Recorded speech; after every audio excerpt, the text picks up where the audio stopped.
पंजवां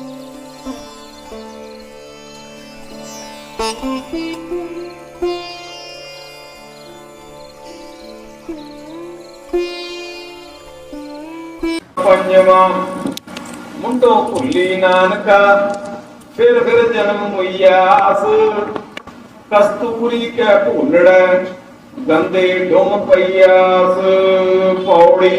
जो सिर साईं ना निवै,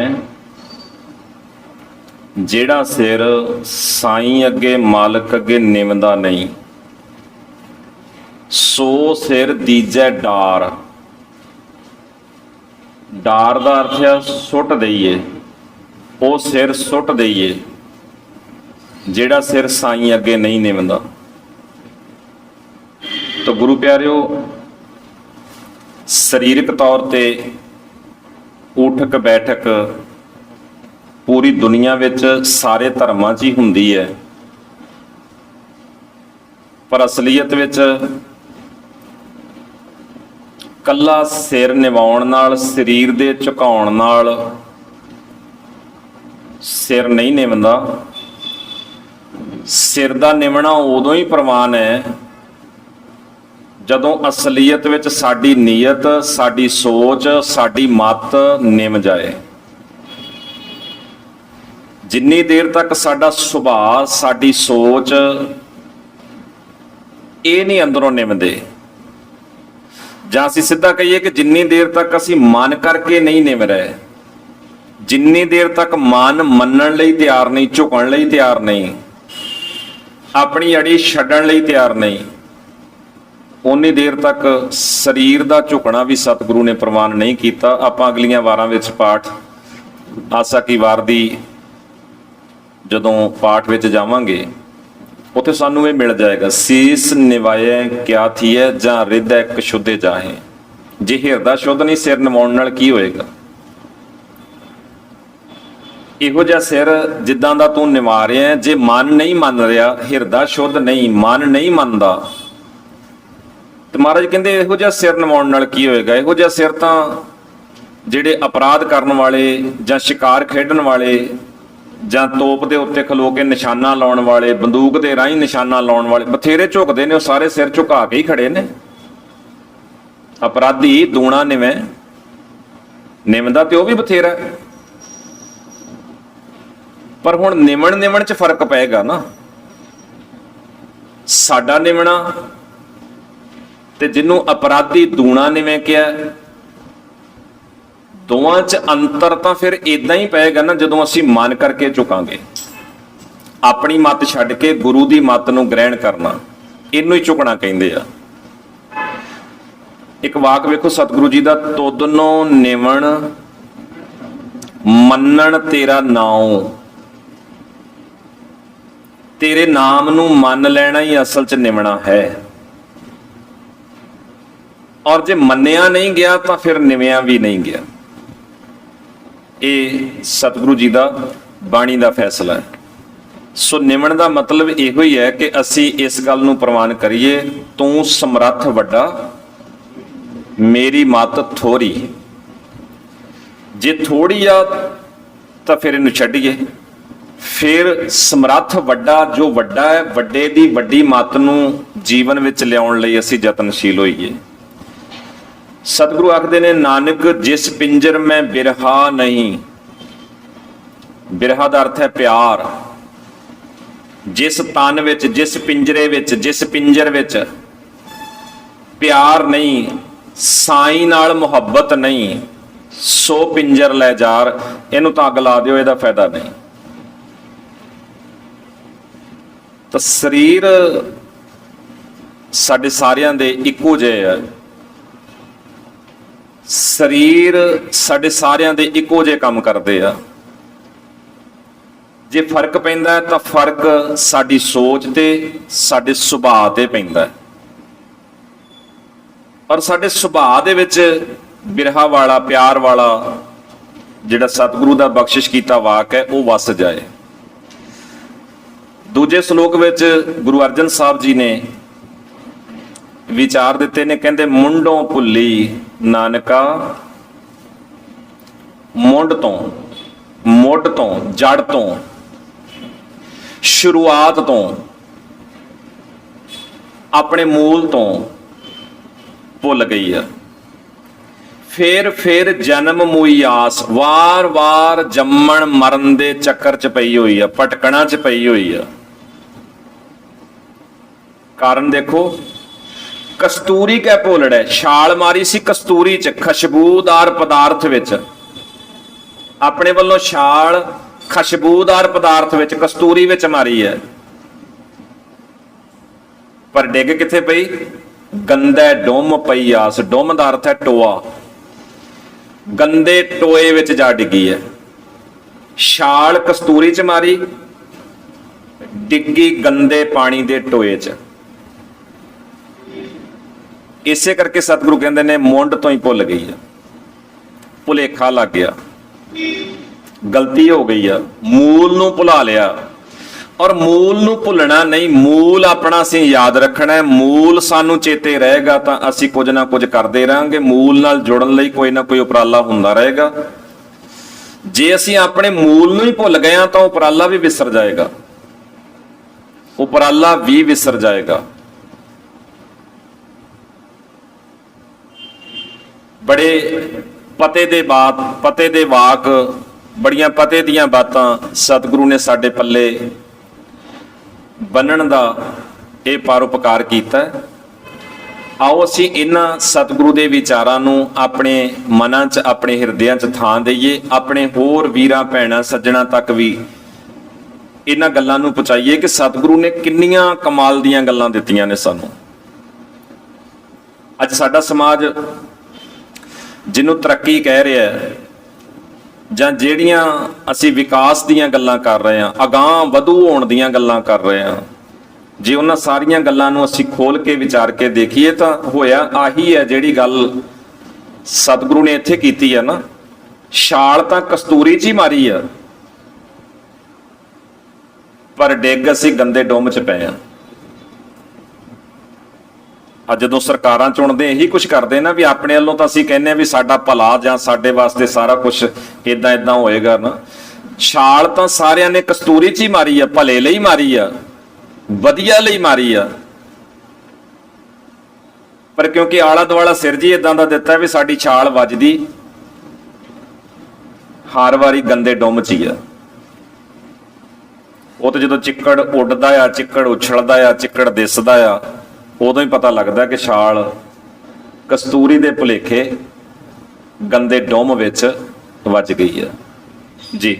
ਪੌੜੀ ਸੋ ਐਸਾ ਹਰ ਨਾਮ ਧਿਆਈਐ ਮਨ ਮੇਰੇ, ਜੋ ਸਭਨਾ ਉੱਪਰ ਹੁਕਮ ਚਲਾਏ।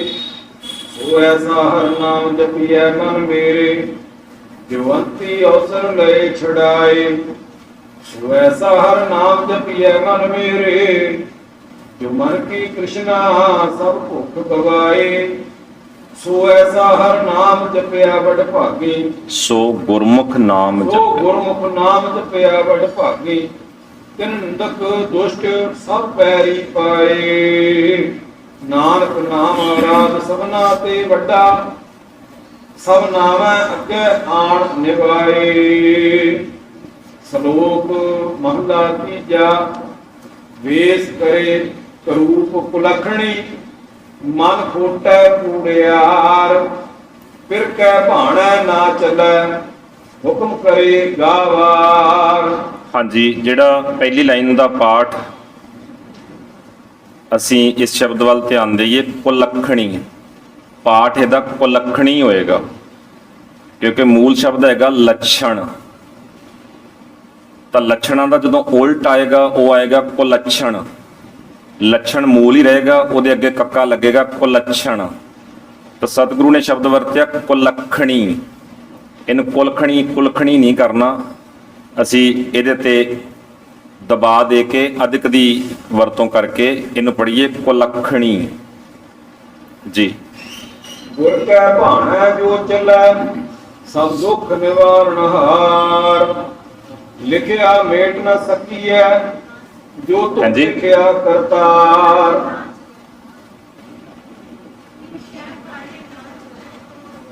ਅੱਛਾ ਜੀ, ਦੂਜੀ ਲਾਈਨ ਬੋਲਿਓ ਦੁਬਾਰਾ। ਕਹਿੰਦੇ ਗੁੱਟੇ ਤੇ ਪੜੀ ਫਿਰ ਪੜ ਹਾਂਜੀ ਫਿਰ ਕਹਿ ਭਾਣਾ ਨਾ ਚੱਲੈ। ਦੁਬਾਰਾ ਪੜਾਂਗੇ ਜੀ। ਵੇਸ ਕਰੇ ਕਰੂਪ ਕੁਲਖਣੀ ਮਨ ਕੋਟੈ ਕੂੜਿਆਰ। ਫਿਰ ਕਹਿ ਭਾਣਾ ਨਾ ਚੱਲੈ ਹੁਕਮ ਕਰੇ ਗਾਵਾਰ। ਗੁਰ ਕਹਿ ਭਾਣਾ ਜੋ ਚੱਲੈ ਸਭ ਦੁੱਖ ਨਿਵਾਰਨ ਹਾਰ। ਲਿਖਿਆ ਮੇਟ ਨਾ ਸਕੀਐ ਜੋ ਧੁਰ ਲਿਖਿਆ ਕਰਤਾਰ। ਮਨ ਤਨ ਸੌਂਪੈ ਕੰਤ ਕੋ ਸ਼ਬਦੇ ਧਰੇ ਪਿਆਰ। ਬਿਨ ਨਾਮੈ ਕਿਨੈ ਨ ਪਾਇਆ ਦੇਖੋ ਹਿਰਦੈ ਵਿਚਾਰ। ਨਾਨਕ ਸਾਹ ਸਵਾਲਿਓ ਸੁਨਖਣੀ ਜੇ ਰਾਵੀ ਸਿਰਜਨਹਾਰ। ਮਹਲਾ ਤੀਜਾ।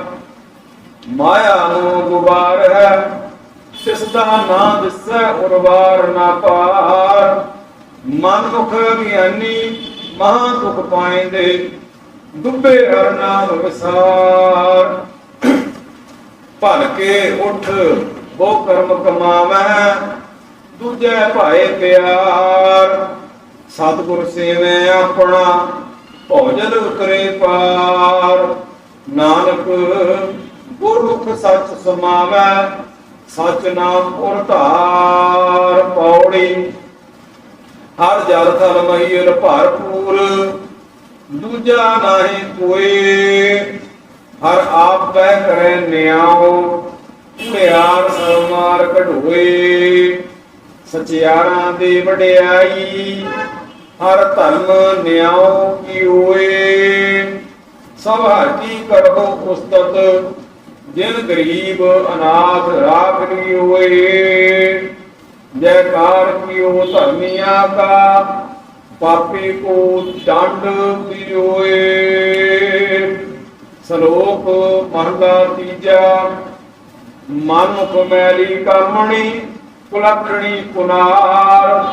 फिर छूटिया घर अपना पर पुरखै नाल प्यार। कृष्णा कदे न चुकई जल्दी करे पुकार। ਇਹਨੂੰ ਕੋਸ਼ਿਸ਼ ਕਰੀਏ ਜੀ ਅਸੀਂ ਜਲਦੀ ਪਾਠ ਜਲਦੀ ਨਾ ਕਰੀਏ। ਅਸਲ 'ਚ ਇਹ ਪਾਠ ਸੜਨ ਤੋਂ ਹੈ। ਜਿਵੇਂ ਅੱਗ ਲੱਗਦੀ ਆ ਤਾਂ ਆਪਾਂ ਕਹਿੰਦੇ ਇਹ ਚੀਜ਼ ਜਲ ਗਈ। ਤਾਂ ਇੱਥੇ ਜਦੋਂ ਪਾਠ ਆ ਰਿਹਾ ਇਹਨੂੰ ਅਸੀਂ ਜਲਦੀ ਛੇਤੀ ਵਾਲੇ ਅਰਥਾਂ 'ਚ ਨਾ ਲੈ ਕੇ ਆਈਏ। ਇਹਨੂੰ ਅਸੀਂ ਮੂਲ ਪਾਠ ਵਿੱਚ ਹੀ ਲੈ ਕੇ ਆਈਏ। ਅਰਥਾਂ ਦੇ ਮੁਤਾਬਕ ਇਹਦਾ ਪਾਠ ਹੋਏਗਾ ਜਲਦੀ ਕਰੇ ਪੁਕਾਰ। ਜਲਦੀ ਕਰੇ ਪੁਕਾਰ। कृष्णा कदे न चुकई जल्दी करे पुकार। नानक बिन नामै रूप कुसोहणी हर हर छोटी पतार। महला तीजा। ਸ਼ਲੋਕ ਦੀ ਆਖਰੀ ਲਾਈਨ ਵੱਲ ਧਿਆਨ ਦੇਣਾ ਜੀ। ਨਾਨਕ ਬਿਨ ਨਾਮੈ ਕਰੂਪ ਕਸੋਹਣੀ। ਜੀਵ ਇਸਤਰੀ ਦੀ ਗੱਲ ਕਰਦੇ ਨੇ, ਮਨੁੱਖ ਦੀ ਗੱਲ ਕਰਦੇ ਨੇ। ਨਾਮ ਤੋਂ ਬਿਨਾ ਕਰੂਪ ਭੈੜੇ ਰੂਪ ਵਾਲਾ ਤੇ ਨਾਲ ਦੂਜਾ ਸ਼ਬਦ ਵਰਤਿਆ ਕਸੋਹਣੀ, ਸੋਹਣੀ ਵੀ ਨਹੀਂ। ਕਰੂਪ ਭੈੜੇ ਰੂਪ ਵਾਲੀ, ਸੋਹਣੀ ਵੀ ਨਹੀਂ। ਅੱਗੇ ਕਹਿੰਦੇ ਪਰ ਹਰ ਛੋਡੀ ਪਧਾਰ। ਪਧਾਰ ਨੇ ਖਸਮ ਨੇ ਮਾਲਕ ਨੇ ਪਰਾਂ ਕਰਕੇ ਛੱਡ ਦਿੱਤੀ। ਕਿੰਨਾ ਭਾਵ ਸਪਸ਼ਟ ਹੋ ਰਿਹਾ ਕਿ ਨਾਮ ਤੋਂ ਬਿਨਾ ਜੀਵ ਕਸੋਹਣਾ ਤੇ ਕਰੂਪ ਆ। ਸਤਿਗੁਰੂ ਦੀ ਦਿੱਤੀ ਮੱਤ ਤੋਂ ਬਿਨਾ ਮਨੁੱਖ ਸੋਹਣਾ ਨਹੀਂ ਹੈ। ਮਨੁੱਖ ਨੂੰ ਸੋਹਣਾ ਸਤਿਗੁਰੂ ਦੀ ਮੱਤ ਹੀ ਬਣਾਉਂਦੀ ਆ। ਤੇ ਇਹ ਵਾਕ ਤੇ ਸਾਡੇ ਸਾਰਿਆਂ ਦੇ ਯਾਦ ਹੀ ਹੋਏਗਾ। ਸੇਈ ਸੁੰਦਰ ਸੋਹਣੇ ਸਾਧ ਸੰਗ ਜਿਨ ਬਹਿਣੇ। ਤਾਂ ਜਦੋਂ ਅਸੀਂ ਇਸ ਪੱਖ ਤੇ ਧਿਆਨ ਦੇਵਾਂਗੇ ਤਾਂ ਤੁਸੀਂ ਦੇਖੋ ਕਿ ਬਾਹਰੋਂ ਸਾਡੀ ਸ਼ਕਲੋ ਸੂਰਤ ਰੰਗ ਸਾਡੇ ਨੈਣ ਨਕਸ਼ ਜਦੋਂ ਇਹਨਾਂ ਦੀ ਗੱਲ ਛੱਡ ਕੇ ਅਸੀਂ ਸੇਈ ਸੁੰਦਰ ਸੋਹਣੇ ਸਾਧ ਸੰਗ ਜਿਨ ਬਹਿਣੇ, ਕਿਰਦਾਰ ਕਰੈਕਟਰ ਵਾਲੇ ਸੋਹਣੇ ਮਸਲੇ ਤੇ ਆਵਾਂਗੇ ਤਾਂ ਸਮਾਜ ਦੀ ਨੁਹਾਰ ਬਦਲੇਗੀ। ਗੁਰੂ ਸਾਹਿਬ ਜੀ ਨੇ ਸਾਡੇ ਚੰਮ ਨੂੰ, ਸਾਡੇ ਸਰੀਰ ਨੂੰ, ਸਾਡੇ ਨੈਣ ਨਕਸ਼ ਨੂੰ, ਗੋਰਾ ਕਾਲਾ ਜਾਂ ਕਿਸੇ ਰੰਗ ਦਾ, ਗੁਰੂ ਸਾਹਿਬ ਨੇ ਇਹਨਾਂ ਚੀਜ਼ਾਂ ਨੂੰ ਪ੍ਰਵਾਨ ਨਹੀਂ ਕੀਤਾ, ਇਹਨਾਂ ਨੂੰ ਨਹੀਂ ਦੇਖਿਆ। ਸਤਿਗੁਰੂ ਨੇ ਦੇਖਿਆ ਸਾਡੇ ਪੱਲੇ ਗੁਣ ਕਿੰਨੇ ਆ, ਕਰੈਕਟਰ ਕਿੰਨੇ ਆ, ਕਿੱਦਾਂ ਦਾ ਕਰੈਕਟਰ ਜੀ ਰਹੇ ਆ, ਕਿੱਦਾਂ ਦਾ ਕਿਰਦਾਰ ਜੀ ਰਹੇ ਆ। ਬਾਹਰੋਂ ਮਨੁੱਖ ਜਿੱਦਾਂ ਦਾ ਮਰਜ਼ੀ ਹੈ, ਜੇ ਅੰਦਰੋਂ ਭੈੜਾ ਆ ਤੇ ਸਤਿਗੁਰੂ ਕਹਿੰਦੇ ਸਰੀਰਕ ਤੌਰ ਤੇ ਭਾਵੇਂ ਜਿੰਨਾ ਮਰਜ਼ੀ ਸੋਹਣਾ ਹੈ, ਜਿੰਨਾ ਮਰਜ਼ੀ ਅਮੀਰ ਹੈ, ਜਿੰਨਾ ਮਰਜ਼ੀ ਸਿਆਣਾ ਹੋਵੇ, ਇਹਦੇ ਵਰਗਾ ਭੈੜਾ ਕੋਈ ਨਹੀਂ ਹੈਗਾ। ਕਿਉਂ ਜੀ? ਅਤ ਸੁੰਦਰ, ਥੋੜਾ ਨਹੀਂ, ਮਾੜਾ ਮੋਟਾ ਨਹੀਂ, ਅਤ ਸੁੰਦਰ, ਸਿਰੇ ਦਾ ਹੀ, ਕੁਲੀਨ, ਚੰਗੀ ਕੋਲ ਵਾਲਾ, ਚਤੁਰ, ਸਿਆਣਾ, ਮੁੱਖ ਗਿਆਨੀ, ਮੂੰਹ ਚੋਂ ਗਿਆਨ ਦੀਆਂ ਗੱਲਾਂ ਕਰਨ ਵਾਲਾ, ਧਨਵੰਤ, ਧਨਵਾਨ, ਅਮੀਰ, ਪੈਸੇ ਵਾਲਾ। ਤੇ ਫੈਸਲਾ ਕੀ ਦਿੱਤਾ? ਮਿਰਤਕ ਕਹੀਐ ਨਾਨਕਾ ਜਿਹ ਪ੍ਰੀਤ ਨਹੀਂ ਭਗਵੰਤ। ਜੇ ਅੰਦਰੋਂ ਉਸ ਰੰਗ 'ਚ ਨਹੀਂ ਰੰਗਿਆ ਹੋਇਆ ਤਾਂ ਇਹ ਭੈੜਾ ਹੀ ਆ, ਮੁਰਦਾ ਹੀ ਆ। ਤਾਂ ਇੱਥੋਂ ਧਿਆਨ ਨਾਲ ਦੇਖ ਲਈਏ, ਨਾਨਕ ਬਿਨ ਨਾਵੈ ਕੁਰੂਪ ਕਸੋਹਣੀ। ਨਾਮ ਤੋਂ ਬਿਨਾ ਮਨੁੱਖ ਕਰੂਪ ਆ, ਭੈੜੇ ਰੂਪ ਵਾਲਾ ਆ, ਸੋਹਣਾ ਨਹੀਂ ਹੈ।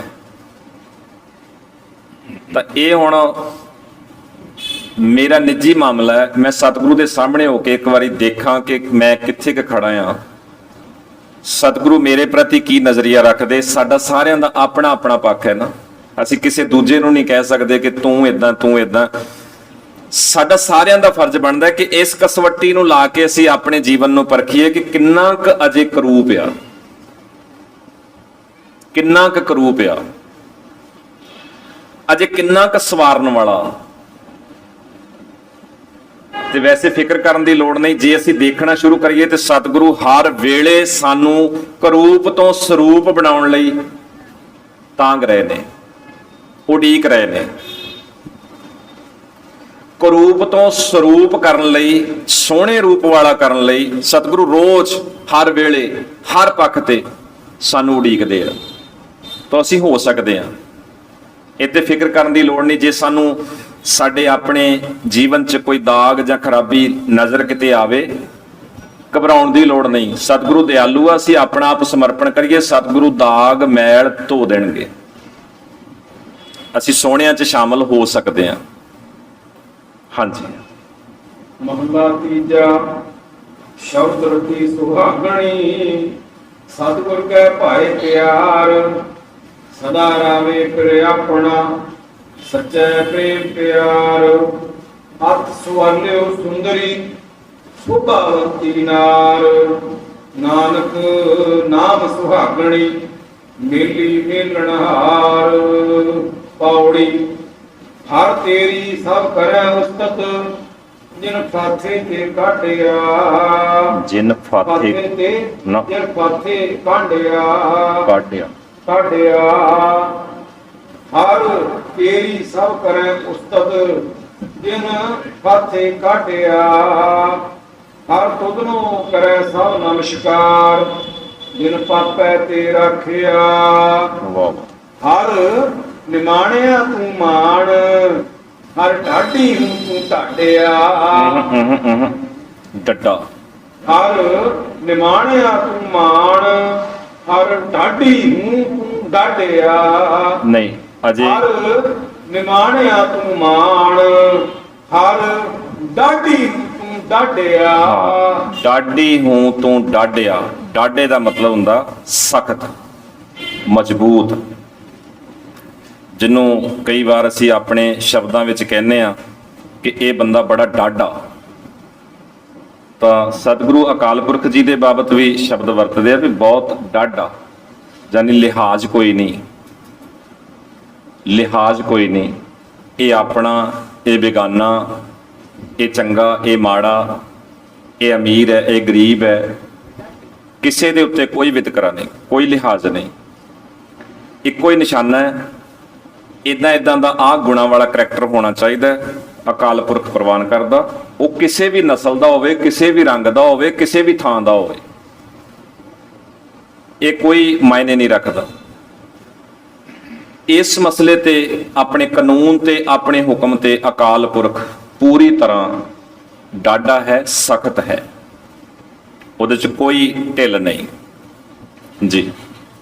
ਹਰ ਅਹੰਕਾਰੀਆਂ ਮਾਰ ਨਿਵਾਏ, ਮਨਮੁਖ ਮੂੜ ਸਾਧਿਆ। ਹਰ ਭਗਤਾਂ ਦੇ ਵਡਿਆਈ, ਗਰੀਬ ਅਨਾਥਿਆ। ਸ਼ਲੋਕ ਮਹਲਾ ਤੀਜਾ। ਸਤਿਗੁਰ ਕੈ ਭਾਣਾ ਜੋ ਚੱਲੈ, ਤਿਸ ਵਡਿਆਈ ਵੱਡੀ ਹੋਏ। ਹਰ ਕਾ ਨਾਮ ਉੱਤਮ ਮਨ ਵਸੈ, ਮੇਟ ਨਾ ਸਕੈ ਕੋਏ। ਕਿਰਪਾ ਕਰੇ ਜਿਸੇ ਆਪਣੀ, ਤਿਸ ਕਰਮ ਪ੍ਰਾਪਤ ਹੋਏ। ਨਾਨਕ ਕਾਰਨ ਕਰਤੇ ਵਸ ਹੈ, ਗੁਰਮੁਖ ਬੂਝੈ ਕੋਏ। ਮਹਲਾ ਤੀਜਾ। ਨਾਨਕ ਹਰ ਨਾਮ ਜਿਨੀ ਆਰਾਧਿਆ, ਆਨ ਦਿਨ ਹਰ ਲਿਵਤਾਰ। ਮਾਇਆ ਬੰਦੀ ਖਸਮ ਕੀ, ਤਿਨ ਅੱਗੇ ਕਮਾਵੈ ਕਾਰ। ਪੂਰਾ ਕਰ ਛੋੜਿਆ, ਹੁਕਮ ਸਵਾਰਨਹਾਰ। ਗੁਰ ਪ੍ਰਸਾਦੀ ਜਿਨ ਬੁਝਿਆ, ਤਿਨ ਪਾਇਆ ਮੋਖ ਦੁਆਰ। ਮਨ ਮੁਖ ਹੁਕਮ ਨਾ ਜਾਣਨੀ, ਤਿਨ ਮਾਰੇ ਜਮ ਨਿੰਦਾਰ। ਗੁਰਮੁਖ ਜਿਨੀ ਅਰਾਧਿਆ, ਤਿਨੀ ਤਰਿਆ ਭੋਜਨ ਸੰਸਾਰ। ਸਭ ਔਗਣ ਗੁਣੀ ਮਿਟਾਇਆ, ਗੁਰ ਆਪੇ ਬਖਸ਼ਣਹਾਰ।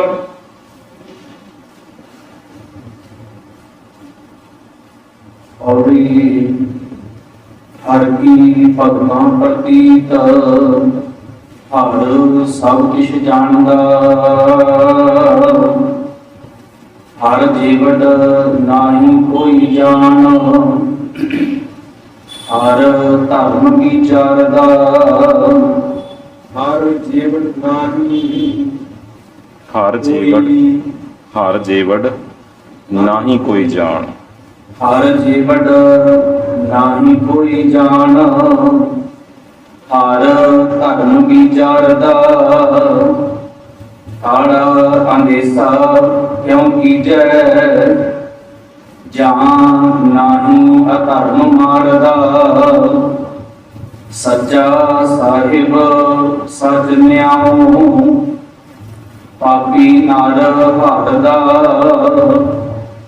ਸਾਲਾਹੋ ਭਗਤੋ ਕਰ ਜੋੜ, ਹਰ ਭਗਤ ਜਨ ਤਾਰਦਾ। ਸ਼ਲੋਕ ਮਹਲਾ ਤੀਜਾ। ਆਪਣੇ ਪ੍ਰੀਤਮ ਮਿਲ ਰਹਾ, ਅੰਤਰ ਰਖਾਂ ਉਰ ਧਾਰ। ਸਾਲਾਹੀ ਸੋ ਪ੍ਰਭ ਸਦਾ ਸਦਾ, ਗੁਰ ਕੈ ਹੇਤ ਪਿਆਰ। ਨਾਨਕ ਜਿਸ ਨਦਰ ਕਰੇ, ਤਿਸ ਮੇਲ ਲਏ।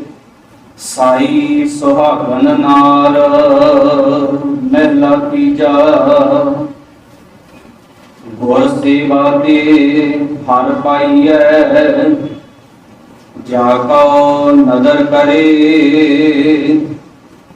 ਮਾਨਸ ਤੇ ਦੇਵਤੇ ਭਏ, ਧਿਆਇਆ ਨਾਮ ਹਰੇ। ਹਉਮੈ ਮਾਰ ਮਿਲਾਇਆ ਨਾ, ਗੁਰ ਕੈ ਸ਼ਬਦ ਤਰੇ। ਨਾਨਕ ਸਹਿਜ ਸਮਾਇਆ ਨਾ,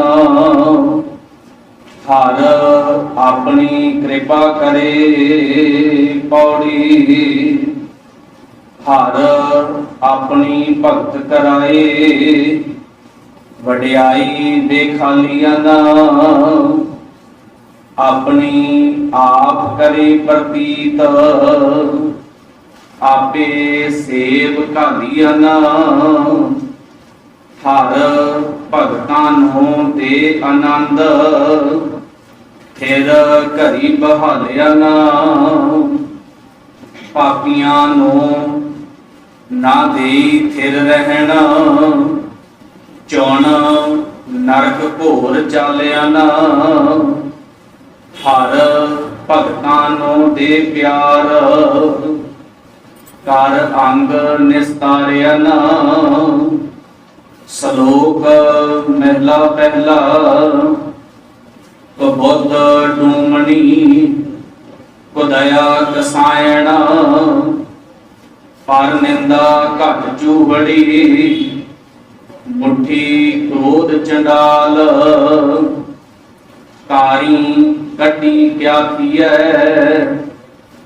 ਜਾਂ ਚਾਰੇ ਬੈਠੀਆਂ ਨਾਲ ਸੱਚ ਸੰਜਮ ਕਰਨੀ ਕਾਰਾਂ ਨਾਵਨ ਨਾਉ ਜਪੇਹੀ ਨਾਨਕ ਅੱਗੇ ਉਤਮ ਸੇ ਜੇ ਪਾਪਾਂ ਪੰਧ ਨਾ ਦੇਹੀ। ਸਤਿਗੁਰੂ ਜੀ ਨੇ ਇਹ ਸ਼ਲੋਕ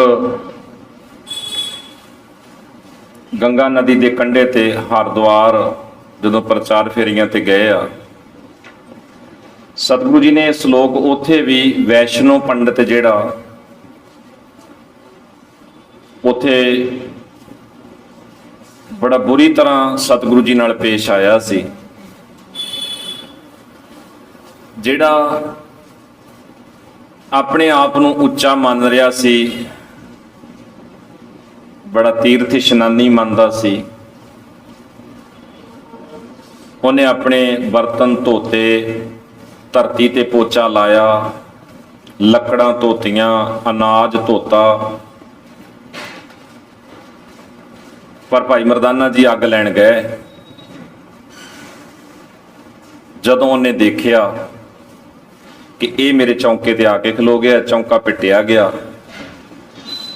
ਤਾਂ ਸਾਖੀ ਤੁਸੀਂ ਬਹੁਤ ਵਾਰੀ ਸੁਣੀ ਹੋਏਗੀ ਕਿ ਆਖਰ ਉਹ ਨਾਰਾਜ਼ ਹੁੰਦਾ ਇੱਥੋਂ ਤੱਕ ਗਿਆ ਕਿ ਆਪਣੇ ਚੌਂਕੇ ਵਿੱਚੋਂ ਉਹਨੇ ਇੱਕ ਬਲਦੀ ਹੋਈ ਲੱਕੜ ਖਿੱਚੀ ਤੇ ਮਰਦਾਨੇ ਦੇ ਮਗਰ ਦੌੜਿਆ।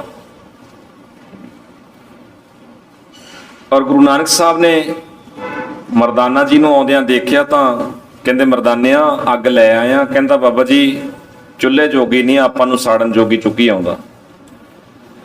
ਬੜੇ ਗੁੱਸੇ ਵਿੱਚ ਆ। ਸਤਿਗੁਰੂ ਨੇ ਆਉਂਦਿਆਂ ਹੀ ਉਹਨੂੰ ਵੀ ਰੋਕਿਆ, ਹੱਥ ਨਾਲ ਇਸ਼ਾਰਾ ਕੀਤਾ, ਬਾਬਾ ਜੀ ਕੀ ਗੱਲ ਹੋਈ? ਬਾਬੇ ਨੇ ਬੜੇ ਕੁਰਖਤ ਸ਼ਬਦ ਵਰਤੇ ਸੀ, ਤੈਨੂੰ ਕੋਈ ਫਰਕ ਨਹੀਂ ਪੈਂਦਾ, ਪਰ ਇਹ ਜਿਹਨੂੰ ਤੂੰ ਨਾਲ ਰੱਖਿਆ ਇਹ ਨੀਵੀਂ ਜਾਤ ਦਾ ਮਰਾਸੀ ਹੈ, ਇਹ ਮੇਰਾ ਸਾਰਾ ਕੀਤਾ ਕਤਰਿਆ ਜੋ ਧਰਮ ਕਰਮ ਸਭ ਭ੍ਰਿਸ਼ਟ ਕਰ ਆਇਆ।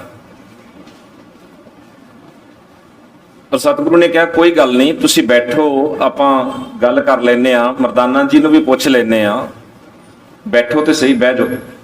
ਸਤਿਗੁਰੂ ਨੇ ਪਿਆਰ ਨਾਲ ਕੋਲ ਬਿਠਾ ਲਿਆ ਔਰ ਉੱਥੇ ਆਈ ਸ਼ਲੋਕ ਉਹਦੇ ਸਾਹਮਣੇ ਵੀ ਰੱਖਿਆ,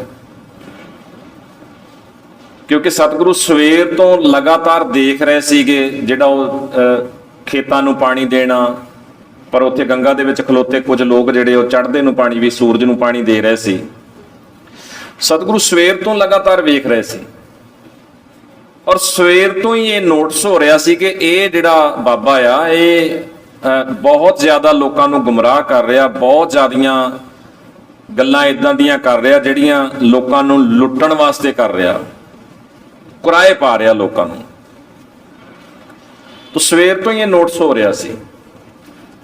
ਔਰ ਜਿਵੇਂ ਹੀ ਸਤਿਗੁਰੂ ਨੇ ਉਹਨੂੰ ਬਿਠਾਇਆ, ਨਾਲ ਹੀ ਸਤਿਗੁਰੂ ਨੇ ਇਹ ਸਮਝ ਲਓ ਕਿ ਸਾਡਾ ਐ ਕਹਿ ਲਓ ਜੀਵਨ ਦਾ ਚਿੱਠਾ ਖੋਲ ਦਿੱਤਾ ਕਿ ਤੂੰ ਇਹ ਕਹਿਣਾ ਕਿ ਇਹ ਮਰਦਾਨਾ ਨੀਵੀਂ ਜਾਤ ਦਾ ਹੈ, ਇਹ ਮੇਰੇ ਚੌਂਕੇ ਤੇ ਆ ਗਿਆ, ਮੇਰਾ ਚੌਂਕਾ ਪਿੱਟਿਆ ਗਿਆ, ਪਰ ਆ ਕੀ ਆ? ਕਬੁੱਧ, ਭੈੜੀ ਬੁੱਧ, ਡੋਮਣੀ ਆ, ਤੇਰੇ ਅੰਦਰ ਆ। ਕੁਦਇਆ ਦਇਆ ਤੋਂ ਰਹਿਤ, ਕਸਾਈ ਪੁਣਾ, ਆ ਹੁਣੇ ਹੀ ਤੂੰ ਕਿਦਾਂ ਲੱਕੜ ਲੈ ਕੇ ਉਹਦੇ ਮਗਰ ਭੱਜਿਆ। ਕੁਦਇਆ ਦਇਆ ਤੋਂ ਰਹਿਤ, ਇਹ ਤੇਰੇ ਅੰਦਰ ਕਸਾਇਣ ਬੈਠੀ ਹੋਈ ਆ। ਕੁਦਇਆ ਪਰ ਨਿੰਦਾ, ਪਰਾਈ ਨਿੰਦਿਆ ਕਰਨੀ, ਕੋਲੋਂ ਗੱਲਾਂ ਬਣਾ ਬਣਾ ਕੇ ਕਰਨੀਆਂ, ਇਹ ਤੂੰ ਸਵੇਰ ਦਾ ਕਰ ਰਿਹਾ। ਇਹ ਤੇਰੇ ਅੰਦਰ ਬੈਠੀ ਹੋਈ ਚੂੜੀ ਆ, ਇਹ ਵਾਦੀ ਭੈੜੀ ਆ। ਮੁੱਠੀ ਕ੍ਰੋਧ ਚੰਡਾਲ,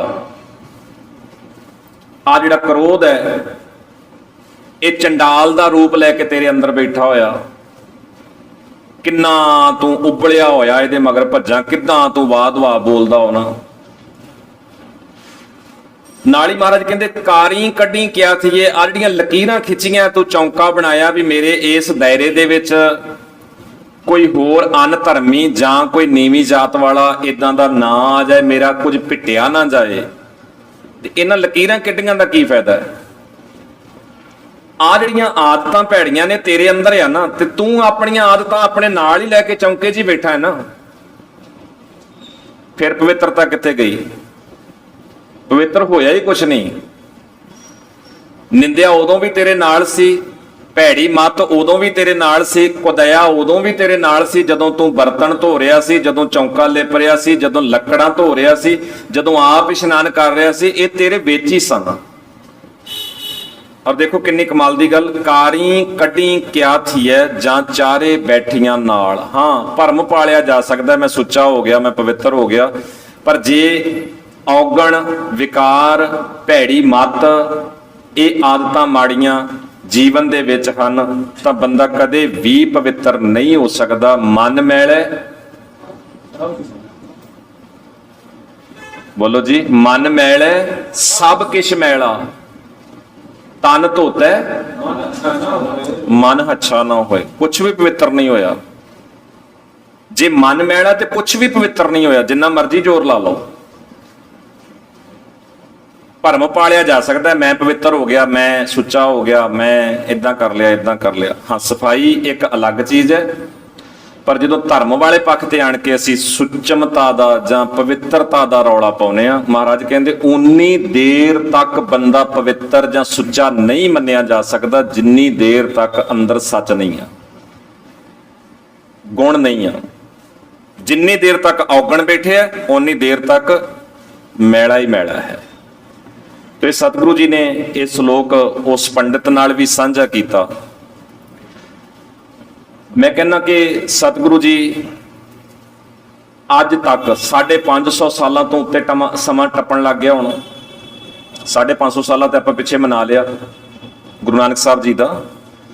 550 ਸਾਲਾਂ ਤੋਂ ਸਮਾਂ ਉੱਤੇ ਟੱਪਣ ਲੱਗ ਗਿਆ। ਸਤਿਗੁਰੂ ਅੱਜ ਤੱਕ ਸਾਨੂੰ ਇਹ ਸਾਰਿਆਂ ਨੂੰ ਸਮਝਾਉਂਦੇ ਹੀ ਆ ਰਹੇ ਆ। ਸਤਿਗੁਰੂ ਸਾਡੇ ਵਿੱਚ ਹੀ ਨੇ ਨਾ, ਸਤਿਗੁਰੂ ਸਮਝਾਉਂਦੇ ਹੀ ਆ ਰਹੇ ਆ। ਬੜਿਆਂ ਨੂੰ ਸਮਝਾ ਦਿੱਤਾ, ਇਹ ਨਹੀਂ ਕਿ ਸਮਝੇ ਨਹੀਂ, ਬੜਿਆਂ ਨੂੰ ਸਮਝਾ ਦਿੱਤਾ, ਬੜਿਆਂ ਨੂੰ ਲਾਈਨ ਤੇ ਲਿਆਂਦਾ। ਹੁਣ ਤੁਸੀਂ ਸਾਰਿਆਂ ਨੇ ਇਹ ਸਾਖੀ ਤਾਂ ਇੰਨੀ ਸੁਣੀ ਹੋਣੀ ਆ ਕਿ ਉਹ ਅੱਗ ਲੈ ਕੇ, ਲੱਕੜ ਲੈ ਕੇ ਮਰਦਾਨਾ ਜੀ ਦੇ ਮਗਰ ਭੱਜਿਆ। ਇੱਥੋਂ ਤੱਕ ਤੇ ਆਪਾਂ ਉਹਦਾ ਕਰੂਪ, ਭੈੜਾ ਸੁਭਾਅ ਵੇਖ ਲਿਆ। ਉਹ ਮਾਰਨ ਭੱਜਾ ਸੀ, ਪਰ ਕਦੀ ਸਾਡਾ ਇਸ ਪਾਸੇ ਧਿਆਨ ਗਿਆ ਕਿ ਜਦੋਂ ਗੁਰੂ ਨਾਨਕ ਸਾਹਿਬ ਨੇ ਆ ਸ਼ਲੋਕ ਉਹਦੇ ਨਾਲ ਸਾਂਝਾ ਕੀਤਾ, ਫੇਰ ਕੀ ਬਣਿਆ ਉਹਦਾ?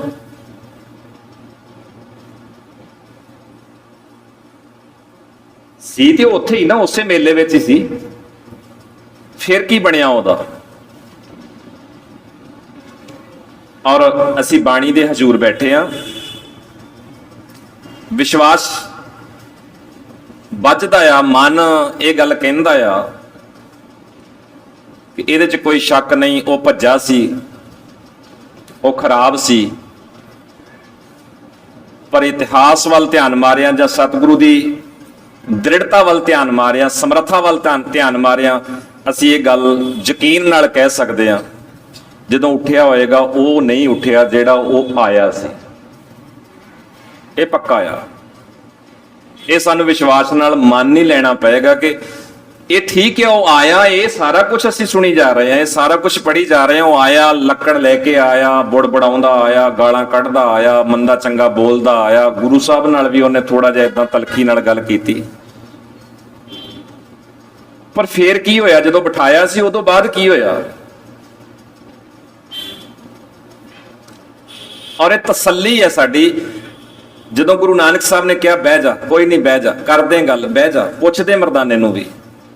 ਤਾਂ ਜੇ ਉਹ ਬਹਿ ਗਿਆ ਸੀ ਨਾ, ਆਪਾਂ ਇਹ ਮੰਨਦੇ ਕਿ ਉਹ ਬਹਿ ਗਿਆ ਸੀ, ਇੱਥੋਂ ਤੱਕ ਆਪਾਂ ਮੰਨ ਰਹੇ ਕਿ ਉਹ ਬਹਿ ਗਿਆ ਸੀ। ਤਾਂ ਜੇ ਉਹ ਬਹਿ ਗਿਆ ਸੀ ਨਾ, ਤਾਂ ਮੈਂ ਕਹਿੰਦਾ ਕਿ ਉਹ ਦੁਬਾਰਾ ਉੱਥੋਂ ਉੱਠਿਆ ਨਹੀਂ ਹੋਣਾ। ਜਿਹੜਾ ਆਇਆ ਸੀ ਉਹ ਦੁਬਾਰਾ ਉੱਥੋਂ ਗਿਆ ਨਹੀਂ ਹੋਣਾ, ਇਹ ਪੱਕਾ ਆ। ਅਸੀਂ ਰੋਜ਼ ਹੀ ਬਹਿ ਰਹੇ ਹਾਂ, ਔਰ ਇਹ ਨਹੀਂ ਕਿ ਫਰਕ ਨਹੀਂ ਪੈਂਦਾ। ਬੜਿਆਂ ਸਾਰਿਆਂ ਨੇ ਆ ਸਾਰਾ ਕੁਝ ਉਸ ਪੰਡਤ ਵਾਂਗੂ ਆਪਣੇ ਜੀਵਨ ਚੋਂ ਕੱਢਿਆ, ਬੜੇ ਸੁਧਾਰ ਕਰ ਲਏ।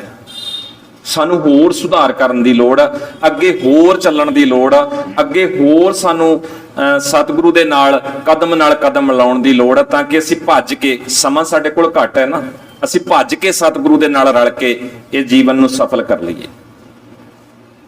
ਤੇ ਸਾਡੇ ਇਹ ਸ਼ਲੋਕ ਉਸ ਪੰਡਤ ਲਈ ਨਹੀਂ ਸੀ, ਉਦੋਂ ਸਮਾਂ ਬੀਤ ਗਿਆ, 550 ਸਾਲ ਬੀਤ ਗਿਆ। ਹੁਣ ਅੱਜ ਸ਼ਲੋਕ ਤਾਂ ਸਾਡੇ ਲਈ ਆ ਨਾ, ਅਸੀਂ ਪੜ ਰਹੇ ਹਾਂ, ਸਤਿਗੁਰੂ ਸਾਨੂੰ ਹੀ ਸੁਣਾ ਰਹੇ ਆ। ਇਸ ਕਰਕੇ ਸ਼ਲੋਕ ਅੱਜ ਸਾਡੇ ਸਾਹਮਣੇ ਰੱਖਿਆ ਗਿਆ। ਉਦੋਂ ਉਸ ਪੰਡਤ ਦੇ ਸਾਹਮਣੇ ਰੱਖਿਆ ਗਿਆ ਸੀ, ਅੱਜ ਇਹ ਸ਼ਲੋਕ ਸਾਡੇ ਸਾਹਮਣੇ ਰੱਖਿਆ ਗਿਆ। ਕਹਿ ਲੋ ਕਿ ਅੱਜ ਸਤਿਗੁਰੂ ਨੇ ਸ਼ਲੋਕ ਸਾਨੂੰ ਸੁਣਾਇਆ।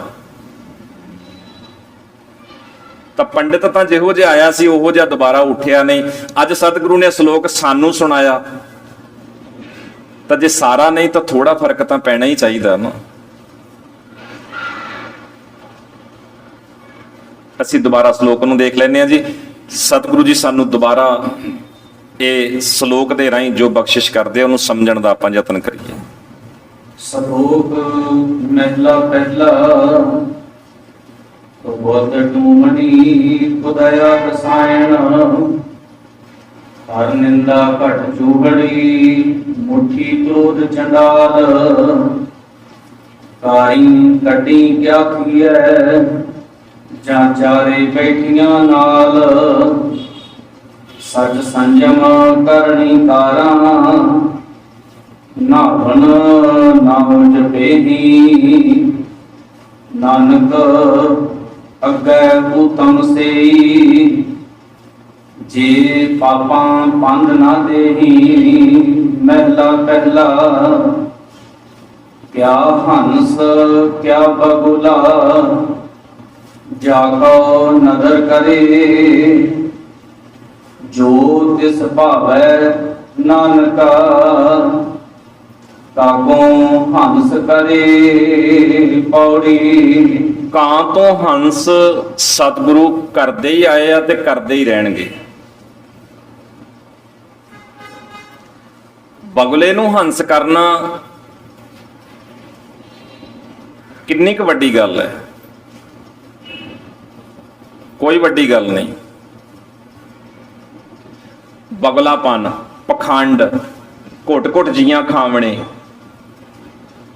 ਇਹ ਮਨੁੱਖੀ ਸੁਭਾਅ 'ਚ ਬਗਲੇ ਵਾਲੀਆਂ ਉਹ ਆਦਤਾਂ ਆ ਨਾ। ਘੁੱਟ-ਘੁੱਟ ਜੀਆਂ ਖਾਵਣੇ,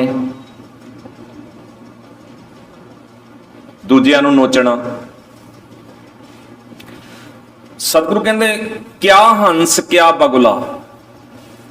ਬਗਲੇ ਦਾ ਬਗਲਾਪਨ ਦੂਰ ਕਰਨਾ, ਉਹਦਾ ਪਖੰਡ ਸੁਭਾਅ ਦੂਰ ਕਰਨਾ, ਉਹਦੇ 'ਚ ਘੁੱਟ-ਘੁੱਟ ਜੀਆਂ ਖਾਵਣੇ ਵਾਲੀ ਉਸ ਹਾਲਤ ਨੂੰ ਦੂਰ ਕਰਨਾ ਤੇ ਉਹਨੂੰ ਉਜਲਾ ਹੰਸ ਬਣਾਉਣਾ, ਇਹ ਕੋਈ ਬਹੁਤਾ ਔਖਾ ਕੰਮ ਨਹੀਂ। ਬਹੁਤਾ ਔਖਾ ਕੰਮ ਨਹੀਂ। ਉਹ ਤਾਂ ਸੱਜਣ ਬੈਠਿਆ ਸੀ ਤਾਂ ਬਹੁਤੀ ਦੇਰ ਲੱਗੀ ਨਹੀਂ। ਕਿੰਨੀਆਂ ਮਿਸਾਲਾਂ ਨੇ ਸਾਡੇ ਸਾਹਮਣੇ ਇਤਿਹਾਸ ਦੀਆਂ।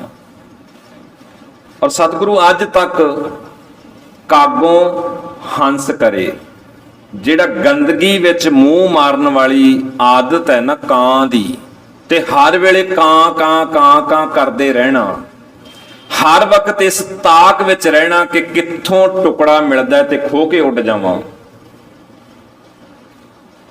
ਇਹ ਸੁਭਾਅ ਬਦਲਦਿਆਂ ਦੇਰ ਨਹੀਂ ਲੱਗਦੀ, ਬਦਲਿਆ ਜਾ ਸਕਦਾ। ਬਦਲਦੇ ਨੇ ਲੋਕ। ਸਤਿਗੁਰੂ ਦੀ ਬਾਣੀ ਅੱਜ ਵੀ, ਕਿਉਂਕਿ ਸਾਰਾ ਕੁਝ ਕਦੀ ਵੀ ਸਮਾਪਤ ਨਹੀਂ ਹੋਇਆ ਕਿ ਅਸੀਂ ਕਹੀਏ ਸਾਰਾ ਕੁਝ ਹੀ ਇੱਥੇ ਬੇਈਮਾਨ ਹੋ ਗਿਆ, ਚੋਰ ਹੋ ਗਿਆ, ਠੱਗ ਹੋ ਗਿਆ। ਨਹੀਂ, ਸਚਾਈ ਸਮਾਜ ਵਿੱਚ ਸਦਾ ਹੀ ਰਹਿੰਦੀ ਹੈ। ਸਿਆਣੇ, ਸੂਝਵਾਨ, ਦੂਰਅੰਦੇਸ਼, ਇਮਾਨਦਾਰ ਲੋਕ ਹਮੇਸ਼ਾ ਹੀ ਸਮਾਜ ਵਿੱਚ ਰਹਿੰਦੇ ਨੇ, ਔਰ ਉਹ ਸਤਿਗੁਰੂ ਦੀ ਬਦੌਲਤ ਲਗਾਤਾਰ ਅੱਗੇ ਤੋਂ ਅੱਗੇ ਪੈਦਾ ਹੁੰਦੇ ਹੀ ਰਹਿੰਦੇ ਆ। ਔਰ ਇਹ ਕੋਈ ਔਖਾ ਕੰਮ ਨਹੀਂ। ਬਗਲਾਪਨ ਮਨੁੱਖੀ ਸੁਭਾਅ ਵਿੱਚ ਵੜਿਆ ਹੋਇਆ ਕਾਂ ਹੰਸ ਹੋ ਸਕਦਾ ਆ ਜਦੋਂ ਸਤਿਗੁਰੂ ਮਿਹਰ ਦੀ ਨਜ਼ਰ ਕਰਦੇ ਆ। ਸ਼ਰਤ ਇਹ ਹੈ ਅਸੀਂ ਸਤਿਗੁਰੂ ਦੀ ਨਜ਼ਰ ਦੇ ਹੇਠ ਆ ਜਾਈਏ, ਸਤਿਗੁਰੂ ਦੀ ਨਜ਼ਰ ਹੇਠ ਆ ਜਾਈਏ। ਅਸੀਂ ਆ ਨਹੀਂ ਰਹੇ, ਬਸ ਇੰਨਾ ਕੀ ਫਰਕ ਹੈ। ਜਦੋਂ ਅਸੀਂ ਆ ਗਏ, ਅਸੀਂ ਮੰਨ ਲਿਆ, ਸਵੀਕਾਰ ਕਰ ਲਿਆ, ਸਤਿਗੁਰੂ ਨੇ ਕਾਂ ਤੋਂ ਹੰਸ ਕਦੋਂ ਕੀਤਾ ਪਤਾ ਵੀ ਨਹੀਂ ਲੱਗੇਗਾ ਜੀ। ਔੜੀ ਕੀਤਾ ਲੋੜੀਆ ਕੰਮ, ਸੋ ਹਰ ਕਾ ਆਖੀਐ, ਕਾਰਜ ਦੇ ਸਵਾਰ ਸਤਿਗੁਰ ਸਚ ਸਾਖੀਐ, ਸੰਤਾਂ ਸੰਗ ਨਿਧਾਨ ਅੰਮ੍ਰਿਤ ਚਾਖੀਐ,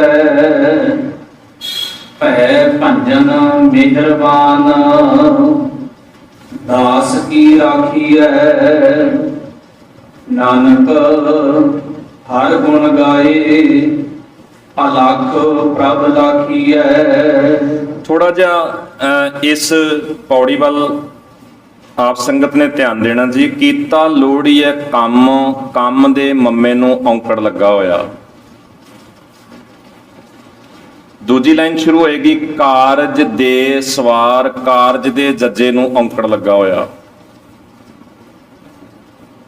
ਕੰਮ ਵੀ ਇੱਕ ਹੋ ਗਿਆ, ਕਾਰਜ ਵੀ ਔਂਕੜ ਇੱਕ ਵਚਨ ਪੁਲਿੰਗ ਹੋ ਗਿਆ। ਬਹੁਤਿਆਂ ਕੰਮਾਂ ਦਾ ਜ਼ਿਕਰ ਨਹੀਂ ਆ, ਕੰਮ ਤਾਂ ਇੱਕ ਹੀ ਆ। ਸੋਹਿਲਾ ਬਾਣੀ ਰੋਜ਼ ਪੜ੍ਹਦੇ ਆ। ਗੁਰੂ ਅਰਜਨ ਸਾਹਿਬ ਜੀ ਦਾ ਪੰਜਵਾਂ ਸ਼ਬਦ ਆਖਰੀ ਸ਼ਬਦ, ਸੋਹਿਲੇ ਦਾ ਪੰਜਵਾਂ ਸ਼ਬਦ ਆਖਰੀ ਸ਼ਬਦ, ਮਨ ਗੁਰ ਮਿਲ। ਜਾਂ ਅਸੀਂ ਇੱਕ ਸ਼ਬਦ ਹੋਰ ਪੜ੍ਹਦੇ ਆ, ਜਾਨ ਬੂਝ ਕੇ ਬਾਵਰੇ ਤੈਂ ਕਾਜ ਬਿਗਾਰਿਓ। ਕਾਜ ਮਨ ਦਾ ਵਿਗੜਿਆ ਹੋਇਆ ਹੈ, ਜ਼ਿੰਦਗੀ ਦਾ ਕਾਜ।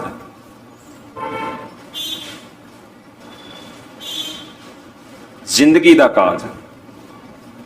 ਸੋਦਰ ਬਾਣੀ ਦਾ ਪਾਠ ਹੋਏਗਾ ਹੁਣ। ਗੁਰੂ ਅਰਜਨ ਸਾਹਿਬ ਜੀ ਦਾ ਸ਼ਬਦ, ਭਈ ਪ੍ਰਾਪਤ ਮਾਨੁਖ ਦੇਹੁਰੀਆ, ਗੋਬਿੰਦ ਮਿਲਣ ਕੀ ਇਹ ਤੇਰੀ ਬਰੀਆ। ਅਵਰ ਕਾਜ, ਅਵਰ ਹੋਰ ਬਹੁਤੇ, ਅਵਰ ਕਾਜ ਹੋਰ ਬਹੁਤੇ ਜਿਹੜੇ ਬਾਕੀ ਕੰਮ, ਤੀਰਥ ਇਸ਼ਨਾਨ, ਪੁੰਨ, ਦਾਨ, ਆ ਜਿੰਨਾ ਕੁਛ ਤੂੰ ਧਰਮ ਦੇ ਨਾਂ ਤੇ ਕਰ ਰਿਹਾ ਨਾ, ਅਵਰ ਕਾਜ ਤੇਰਾ ਕਿਤੇ ਨਾ ਕੰਮ। ਇਹ ਸਚਿਆਰ ਬਣਨ ਵਾਲੇ ਕੰਮ ਨਹੀਂ ਆਉਣੇ, ਇਹ ਤੈਨੂੰ ਸਚਿਆਰ ਨਹੀਂ ਬਣਾ ਸਕਣਗੇ। ਅਵਰ ਕਾਜ, ਪਰ ਇੱਥੇ ਕੰਮ ਤੇ ਕਾਰਜ ਦੋਵਾਂ ਨੂੰ ਔਂਕੜ ਲੱਗਾ। ਸਤਿਗੁਰੂ ਕਹਿੰਦੇ ਆਹ ਜਿਹੜਾ ਜ਼ਿੰਦਗੀ ਦਾ ਕਾਰਜ ਵਿਗੜਿਆ, ਇਹਨੂੰ ਸਵਾਰ ਲਏਗਾ, ਬਾਕੀ ਕੰਮ ਤੇਰੇ ਸੌਰ ਜਾਣਗੇ। ਬਾਕੀ ਕੰਮ ਸਵਾਰਦਾ ਰਹੇਗਾ, ਬਾਕੀ ਕੰਮ ਸਵਾਰਨ ਲਈ ਦੌੜ ਭੱਜ ਕਰਦਾ ਰਹੇਗਾ। ਜੇ ਮਨ ਦਾ ਕਾਜ ਵਿਗੜਿਆ ਰਿਹਾ, ਜ਼ਿੰਦਗੀ ਦਾ ਕਾਜ ਵਿਗੜਿਆ ਰਿਹਾ, ਤਾਂ ਬਾਕੀਆਂ ਥਾਵਾਂ ਤੋਂ ਵਿਗਾੜ ਠੀਕ ਹੋ ਹੀ ਨਹੀਂ ਸਕਣਾ। ਆਪਾਂ ਪਹਿਲਾਂ ਥੋੜੀ ਦੇਰ ਇੱਕ ਵਾਕ ਸਤਿਗੁਰੂ ਦਾ ਸਾਂਝਾ ਕੀਤਾ ਸੀ, ਮਨ ਮੈਲੇ ਸਭ ਕਿਛ ਮੈਲਾ। ਮਨ ਮੈਲਾ ਤੇ ਸਭ ਕਿਛ, ਸਭ ਕਿਛ ਕੀ, ਸਭ ਕਿਛ ਦੇ ਵਿੱਚ ਕੀ ਕੀ ਆਏਗਾ ਜੀ?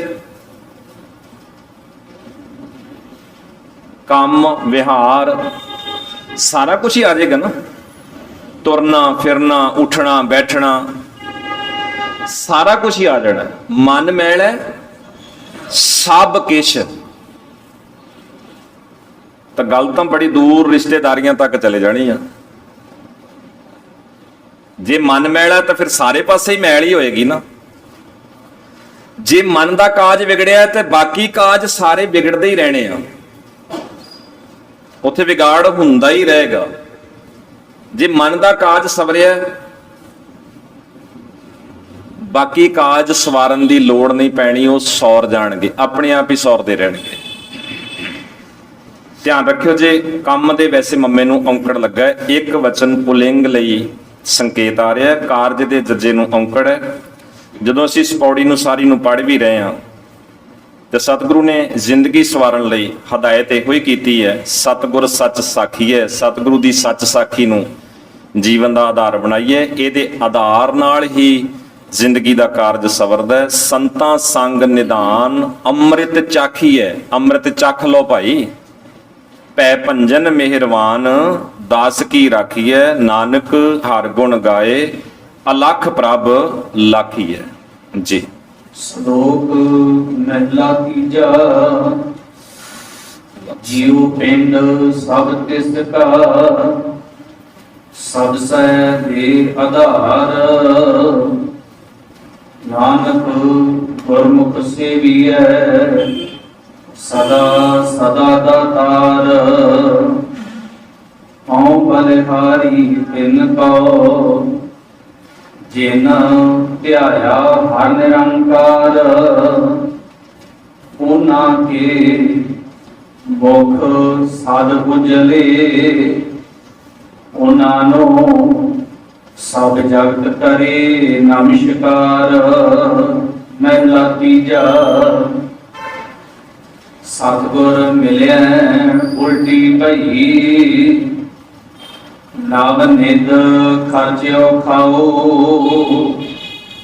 18 ਸਿੱਧੀ ਪਿੱਛੇ ਲਗੀਆਂ ਫਿਰਨ, ਨਿਜ ਘਰ ਵਸੈ ਨਿਜ ਥਾਏ। ਅਨਹਦ ਧੁਨੀ ਸਦ ਵਜਦੇ, ਓਨ ਮਨ ਹਰ ਲਿਵ ਲਾਏ। ਨਾਨਕ ਹਰ ਭਗਤ ਤਿਨਾ ਕੈ ਮਨ ਵਸੈ, ਜਿਨ ਮਸਤਕ ਲਿਖਿਆ ਧੁਰ ਪਾਏ। ਪੌੜੀ। ਹਉ ਢਾਡੀ ਹਰ ਪ੍ਰਭ ਖਸਮ ਕਾ, ਹਰ ਕੈ ਦਰ ਆਇਆ। ਅਸੀਂ ਸ਼ੁਰੂਆਤ ਵਿੱਚ ਆਪ ਜੀ ਨੂੰ ਯਾਦ ਹੋਏਗਾ ਕਿ ਜਦੋਂ ਵਾਰਾਂ ਦੀ ਆਰੰਭਤਾ ਕਰ ਰਹੇ ਸੀ ਤਾਂ ਅਸੀਂ ਉਸ ਦਿਨ ਗੱਲ ਕਰ ਰਹੇ ਸੀ ਕਿ ਵਾਰਾਂ ਦਾ ਗਾਇਨ ਢਾਡੀ ਲੋਕ ਕਰਦੇ ਨੇ, ਜੋਸ਼ ਨਾਲ ਕਰਦੇ ਨੇ। ਬਹਾਦਰੀ ਦੇ ਕਿੱਸੇ, ਸੂਰਮਤਾਈ ਦੇ ਕਿੱਸੇ ਉਹ ਲੋਕਾਂ ਦੇ ਵਿੱਚ, ਸਮਾਜ ਵਿੱਚ ਗਾਉਂਦੇ ਨੇ। ਲੋਕਾਂ ਦੇ ਅੰਦਰ ਉਹ ਸਪਿਰਿਟ, ਉਹ ਬਹਾਦਰੀ, ਉਹ ਸੂਰਮਤਾਈ, ਉਹ ਸਾਰੇ ਗੁਣ ਕਿੱਸੇ ਸੁਣਾ ਸੁਣਾ ਕੇ ਲੋਕਾਂ ਦੇ ਅੰਦਰ ਚਿਣਗ ਜਗਾਉਂਦੇ ਨੇ। ਢਾਡੀ ਜਿਹੜੇ ਬਹਾਦਰੀ ਦੇ ਕਿੱਸੇ ਸਮਾਜ ਨੂੰ ਸੁਣਾਉਂਦੇ ਨੇ। ਜਦੋਂ ਅਸੀਂ ਸਤਿਗੁਰੂ ਜੀ ਦੀ ਉਚਾਰਨ ਕੀਤੀ ਹੋਈ ਇਸ ਵਾਰ ਦਾ ਪਾਠ ਕਰ ਰਹੇ ਹਾਂ, ਅਖੀਰਲੀ ਪੌੜੀ ਹੈ, ਤੇ ਸਤਿਗੁਰੂ ਜੀ ਨੇ ਬਾਣੀ ਇਸ ਢੰਗ ਨਾਲ ਲਿਖੀ, ਤੇ ਜਦੋਂ ਅਸੀਂ ਪੜ੍ਹ ਰਹੇ ਹਾਂ ਤਾਂ ਅਸੀਂ ਸਾਰੇ ਹੀ ਆਪਣੇ ਆਪਣੇ ਤੌਰ ਤੇ ਪੜ੍ਹਦੇ ਹਾਂ। ਅਸੀਂ ਸਾਰੇ ਹੀ ਇੱਕ ਮਤ ਹੋ ਕੇ ਇਸ ਗੱਲ ਨਾਲ ਸਹਿਮਤ ਹੋ ਰਹੇ ਹਾਂ ਤੇ ਬੋਲ ਰਹੇ ਹਾਂ, ਹਉ ਢਾਡੀ। ਹਉ ਢਾਡੀ ਜਦੋਂ ਅਸੀਂ ਬੋਲਦੇ ਹਾਂ ਤਾਂ ਅਰਥ ਬਣ ਜਾਂਦਾ ਮੈਂ ਢਾਡੀ ਹਾਂ, ਮੈਂ ਢਾਡੀ ਹਾਂ। ਤੇ ਪਾਠ ਕਰਦੇ ਹਾਂ ਜਦੋਂ ਅਸੀਂ ਧਿਆਨ ਦਿਆਂਗੇ ਤਾਂ ਅਸੀਂ ਸਾਰੇ ਹੀ ਢਾਡੀ ਹਾਂ। ਅਸੀਂ ਸਿਫਤ ਕਰਨੀ ਆ ਨਾ, ਸਤਿਗੁਰੂ ਦੀ ਸਿਫਤ ਕਰਨੀ ਆ, ਸਤਿਗੁਰੂ ਦੀ ਵਡਿਆਈ ਕਰ ਰਹੇ ਆ, ਸਤਿਗੁਰੂ ਦੇ ਗੁਣਾਂ ਦੀ, ਸਤਿਗੁਰੂ ਜੀ ਦੇ ਪਰਉਪਕਾਰਾਂ ਦੀ ਬਾਤ ਕਰ ਰਹੇ ਆ। ਹਉ ਢਾਡੀ ਕਿਹਦਾ? ਕਿਸੇ ਰਾਜੇ ਦਾ, ਕਿਸੇ ਅਮੀਰ ਸ਼ਾਹੂਕਾਰ ਦਾ ਨਹੀਂ। ਹਉ ਢਾਡੀ ਹਰ ਪ੍ਰਭ ਖਸਮ ਕਾ। ਤੇ ਜਿੱਥੇ ਸਤਿਗੁਰੂ ਨੇ ਆਪ ਲਿਖਿਆ ਉੱਥੇ ਪੜ੍ਹਦੇ ਆ ਸਾਨੂੰ ਵੀ ਇਹ ਮਾਣ ਲੈਣਾ ਚਾਹੀਦਾ ਹੈ। ਅਸੀਂ ਵੀ ਢਾਡੀ ਹਾਂ, ਅਸੀਂ ਸਤਿਗੁਰੂ ਦੀ ਸਿਫਤ ਕਰ ਰਹੇ ਹਾਂ। ਅਸੀਂ ਵੀ ਇਹਦੇ ਚੋਂ ਸਤਿਗੁਰੂ ਜੀ ਦੇ ਸੋਹਣੇ ਪਰਉਪਕਾਰ, ਸਤਿਗੁਰੂ ਜੀ ਦੇ ਗੁਣ, ਸਤਿਗੁਰੂ ਜੀ ਦੀਆਂ ਵਡਿਆਈਆਂ ਇਹਨਾਂ ਵਾਰਾਂ ਚੋਂ, ਇਸ ਪਾਠ ਚੋਂ ਦੇਖਣ ਦਾ ਯਤਨ ਕਰ ਰਹੇ ਹਾਂ। ਔਰ ਸਾਡੇ ਅੰਦਰ ਜਿਵੇਂ ਢਾਡੀ ਗਾਉਂਦੇ ਨੇ, ਢਾਡੀ ਗਾ ਕੇ ਸਮਾਜ ਦੇ ਅੰਦਰ ਉਹ ਗੁਣ ਭਰਦੇ ਨੇ, ਉਹ ਬਹਾਦਰੀ, ਉਹ ਸੂਰਮਤਾਈ, ਉਹ ਚਿਣਗ ਜਗਾਉਂਦੇ ਨੇ, ਉਹਨਾਂ ਦੇ ਅੰਦਰ ਜੋਸ਼ ਭਰਦੇ ਨੇ। ਸਤਿਗੁਰੂ ਵੀ ਇਦਾਂ ਢਾਡੀ ਨੇ, ਅਕਾਲ ਪੁਰਖ ਦੀ ਸਿਫਤ ਸਲਾਹ ਕਰਦੇ ਆ, ਸਾਡੇ ਅੰਦਰ ਉਹ ਚਿਣਗ ਲਾ ਰਹੇ ਨੇ ਕਿ ਆਓ ਅਸੀਂ ਵੀ ਵਿਕਾਰਾਂ ਦੇ ਖਿਲਾਫ ਵੱਡੀ ਜੰਗ ਆਰੰਭ ਕਰੀਏ ਔਰ ਜਿੱਤ ਕੇ ਗੁਰੂ ਦੇ ਆਸਰੇ ਇਸ ਜੀਵਨ ਨੂੰ ਸਫਲ ਕਰੀਏ। ਅਖੀਰਲੀ ਇਸ ਪੌੜੀ ਨੂੰ ਇੱਕ ਵਾਰੀ ਫਿਰ ਦੇਖੀਏ ਜੀ। ਹਉ ਢਾਡੀ ਹਰ ਪ੍ਰਭ ਖਸਮ ਕਾ, ਹਰ ਕੈ ਦਰ ਆਇਆ। ਵਾਹ। ਹਰ ਅੰਦਰ ਸੁਣੀ ਪੁਕਾਰ, ਢਾਡੀ ਮੁਖ ਲਾਇਆ। ਹਰ ਪੁੱਛਿਆ ਢਾਡੀ ਸਦ ਕੈ, ਕਿਤ ਅਰਥ ਤੁਮ ਆਇਆ। ਨਿਤ ਦੇਵੋ ਦਾਨ ਦਇਆਲ ਪ੍ਰਭ, ਹਰ ਨਾਮ ਧਿਆਇਆ। ਹਰ ਦਾਤੈ ਹਰ ਨਾਮ ਜਪਾਇਆ, ਨਾਨਕ ਪੈ ਨਾਇਆ। ਇੱਥੇ ਇਸ ਵਾਰ ਦੀਆਂ 21 ਪੌੜੀਆਂ ਸੰਪੂਰਨ ਹੋਈਆਂ ਜੀ। 21 ਤੋਂ ਬਾਅਦ ਅੱਗੇ ਆ ਰਿਹਾ 1, ਭਾਵ ਇਹ ਸਾਰੀ ਵਾਰ ਇੱਕ ਹੈ। ਉਸ ਤੋਂ ਅੱਗੇ ਆ ਰਿਹਾ ਸ਼ੁੱਧ। ਇਹ ਪੜਨ ਵਾਸਤੇ ਨਹੀਂ, ਬਾਣੀ ਦਾ ਹਿੱਸਾ ਨਹੀਂ। ਜਦੋਂ ਵਾਰਾਂ ਦੀ ਸੰਪਾਦਨਾ ਗੁਰੂ ਅਰਜਨ ਸਾਹਿਬ ਜੀ ਨੇ ਕੀਤੀ ਆ, ਤਾਂ ਗੁਰੂ ਗ੍ਰੰਥ ਸਾਹਿਬ ਜੀ ਦੀਆਂ 16 ਵਾਰਾਂ ਦੇ ਪਿੱਛੇ ਇਹ ਸ਼ੁੱਧ ਆਉਂਦਾ। ਤੋਂ ਭਾਈ ਗੁਰਦਾਸ ਜੀ ਲਈ ਹਦਾਇਤ ਸੀ, ਜਿਹੜੇ ਪੌੜੀਆਂ ਦੇ ਨਾਲ ਸ਼ਲੋਕ ਐਡ ਕਰ ਰਹੇ ਸੀ, ਇਹ ਉਹਨਾਂ ਲਈ ਹਦਾਇਤ ਸੀ ਕਿ ਇਹ ਜੋ ਸ਼ਲੋਕ ਆਪਾਂ ਮਿੱਥੇ ਸੀ, ਜੋ ਮੰਨੇ ਸੀ ਕਿ ਇਹਨਾਂ ਪੌੜੀਆਂ ਨਾਲ ਆਪਾਂ ਦਰਜ ਕਰਾਂਗੇ, ਇਹ ਠੀਕ ਹੋ ਗਿਆ। ਇਹ ਜੋ ਆਪਾਂ ਮਿੱਥਿਆ ਸੀ ਕੰਮ ਠੀਕ ਹੋ ਗਿਆ। ਸ਼ੁੱਧ ਦਾ ਮਤਲਬ ਠੀਕ। ਤੋਂ ਭਾਈ ਗੁਰਦਾਸ ਜੀ ਲਈ ਸੀਗਾ। ਆਪ ਜੀ ਬਹੁਤ ਸਾਰਾ ਜਿਹੜਾ ਵਿਦਵਾਨਾਂ ਨੇ ਕੰਮ ਕੀਤਾ, ਤੁਸੀਂ ਉਹਨਾਂ ਨੂੰ ਵੀ ਜੇ ਪੜ੍ਹਨਾ ਚਾਹੋ ਗਾਏ ਬਗਾਏ ਤਾਂ ਉਹ ਵੀ ਪੜ੍ਹ ਸਕਦੇ ਹੋ। ਜਿਵੇਂ ਪ੍ਰੋਫੈਸਰ ਸਾਹਿਬ ਸਿੰਘ ਜੀ ਦੀ ਬਹੁਤ ਮਹੱਤਵਪੂਰਨ ਕਿਤਾਬ ਹੈ ਆਦਿ ਬੀੜ ਬਾਰੇ। ਭਾਈ ਜੋਤ ਸਿੰਘ ਜੀ ਹੋਰਾਂ ਦੀ ਕਿਤਾਬ ਹੈ ਕਰਤਾਰਪੁਰੀ ਬੀੜ ਦੇ ਦਰਸ਼ਨ। ਤਾਂ ਅਸੀਂ ਵੱਧ ਤੋਂ ਵੱਧ ਇਹਨਾਂ ਚੀਜ਼ਾਂ ਨੂੰ ਦੇਖ ਕੇ, ਪੜ੍ਹ ਕੇ, ਤਾਂ ਇਹਨਾਂ ਚੀਜ਼ਾਂ ਨੂੰ ਹੋਰ ਵੀ ਅਸੀਂ ਸਮਝ ਸਕਦੇ ਹਾਂ ਜੀ। ਤਾਂ ਇੱਥੇ ਵਾਰ ਸਮਾਪਤ ਹੋਈ।